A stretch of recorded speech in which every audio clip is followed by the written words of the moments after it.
of the great privileges of being a writer is that you get to meet other writers, and one of my favorites was Dorothy, and I met her in October of 2017, and I thought she was fabulous.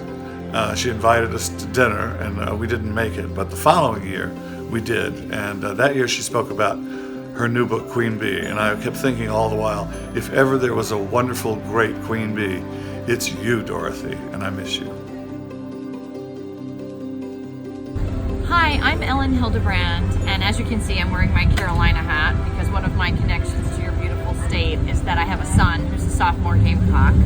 My other connection is that I was friends with Dorothea, Benton, Frank.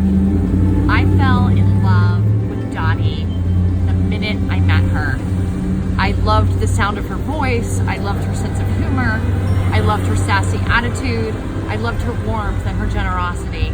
When you were friends with Dottie, you felt like you were sitting in a pool of light. You felt special. I miss her so much, and I'm gonna miss her for a very long time. Hi, it's Mary Alice Monroe, and it's an honor today to pay tribute to Dorothea Benton Frank, Dottie. As a writer, she followed the old adage, write what you know. Dottie knew the Low Country. She was passionate about it, she loved it, and she revealed it to all her many readers. I am Jane Green, and I feel enormously privileged to have known Dottie. I spent some time with her in Charleston and at her home in Sullivan's Island. She was larger than life and just a force of nature, and she will be so deeply, deeply missed. Kathy Reichs here. When I tried to think of something to say about Dottie, one cliche kept coming to mind. But cliches exist for a reason, because there's truth behind them. And that cliche was, she lit up every room she entered. And that was really true of Dottie. I was so lucky, blessed, privileged to have Dottie in my life. I will miss her energy, her motivation, her warmth, her generosity, her cooking, but most of all, I will miss her laughter.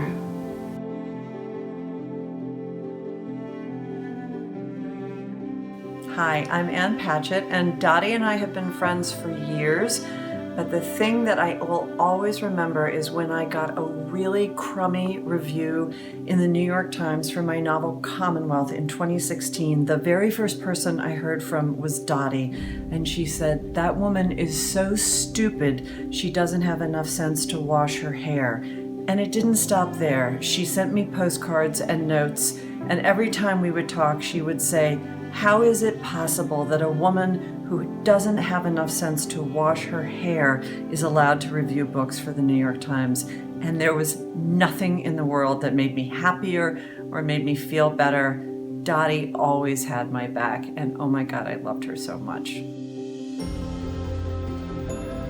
You know, one of the things about Dottie Frank that is astounding, if you think about it, she wrote 20 bestsellers, and the number of books she's written about the Low Country in Charleston really is one of the main things that's put Charleston on the map. You know, we wonder why Charleston has become so famous and so well known.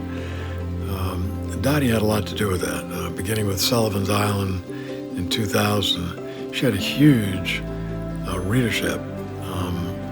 I mean, I've called lawyers' offices around the country, and, you know, people answer the phone and go, "Are you from Charleston? I just read Dottie Frank's latest novel." So, you know, she was not only talented, witty, charming, and all the other things that people have said about her, but she really helped put Charleston on the map. Dottie Frank was my scholar hero. The last time I spoke at this festival, she said, "If you come to my party tonight, maybe I'll let you fire my Civil War cannon." You remember that scene in Gone with the Wind when Scarlett's beaux are all vying for the honor of delivering her dessert? And she says, I think Charles Hamilton may get it for me." So we're on the front porch of Dottie's house. The cannon is primed. It's being aimed at Fort Sumter.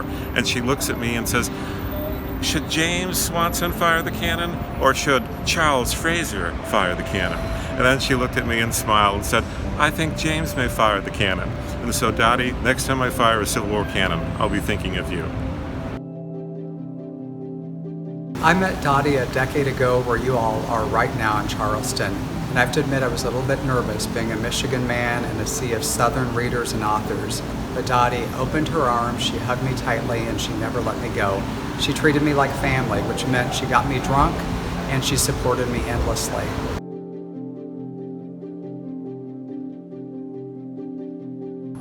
I remember a time when I was staying at her house there on Sullivan's Island. And I have my son with me. He's 21 years old. And he was attending College of Charleston. And we were crashing with Dottie, and Dottie had to be at the Charleston and Post and Courier luncheon. And she left us alone in her house, which was probably the first mistake. She left us alone in her gorgeous house on the water.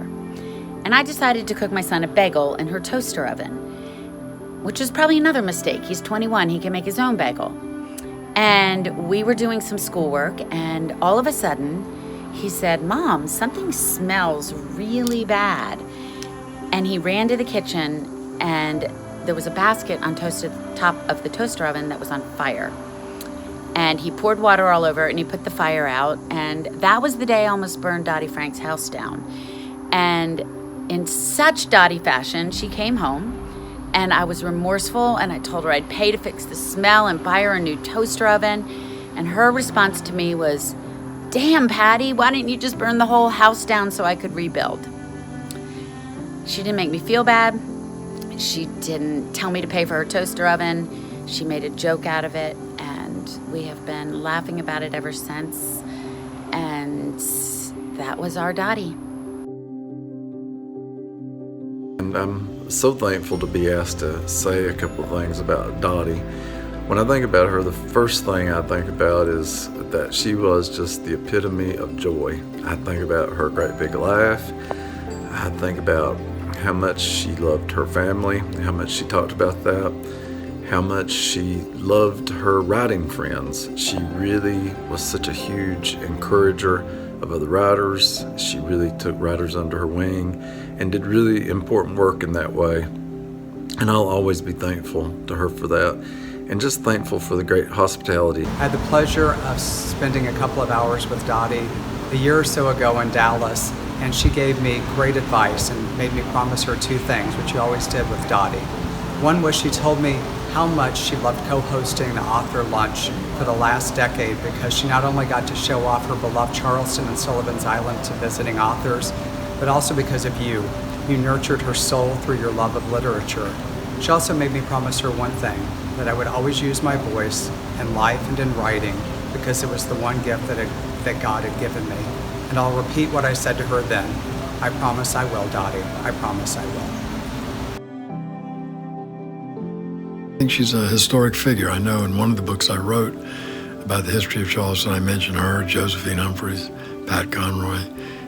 She is in that group, and we're going to miss her terribly. There's a legacy here, and that's so Dottie. She was all about tradition, too. So on this day of days, when you're looking at this luncheon and you're thinking, I'm so glad I came. Going forward, we're going to hold on to every wonderful thing that Dottie was, and we're going to celebrate her every time we come together at this luncheon. Because just like a book, or a poem, or a song, or a letter that's written to you by a lover, you hold on to the words. I hope she's up there cooking in heaven. I mean, surely St. Peter needs something to eat.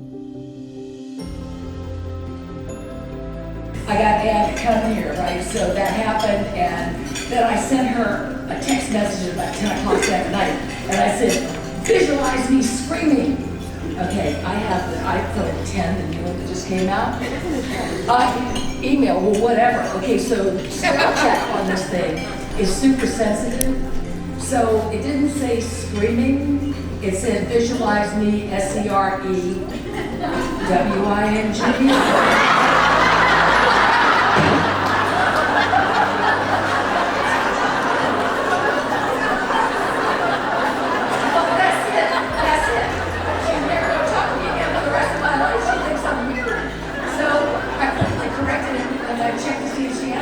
And there was no answer, and I saw it, and it was like, oh my God, I'm gonna die. So I said, isn't that supposed to say screaming? And then a few minutes later, I get a ping back, and it says, much better visualization.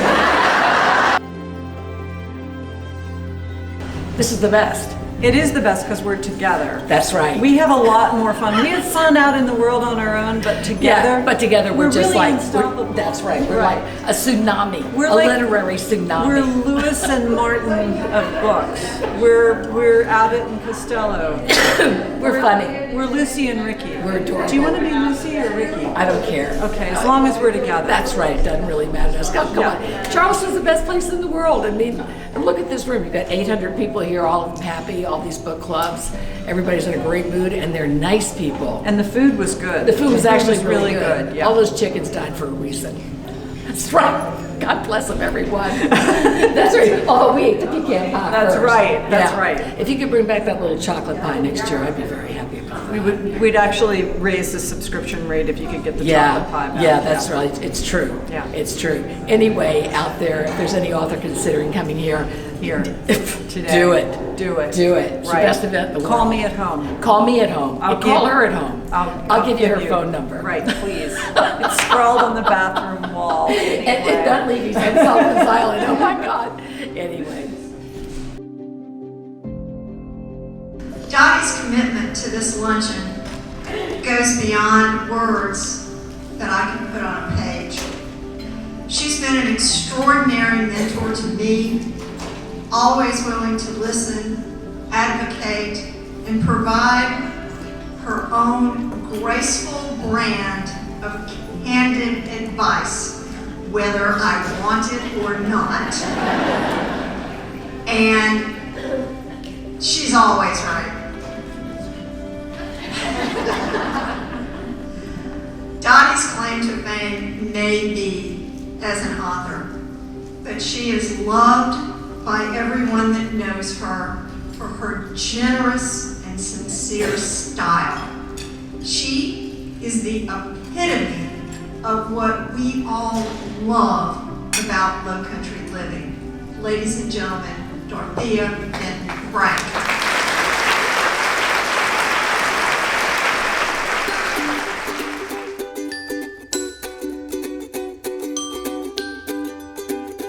How many times have I been here? 15, 16? I don't know, but golly, every time it gets better and better, and I'm just so happy to be part of it.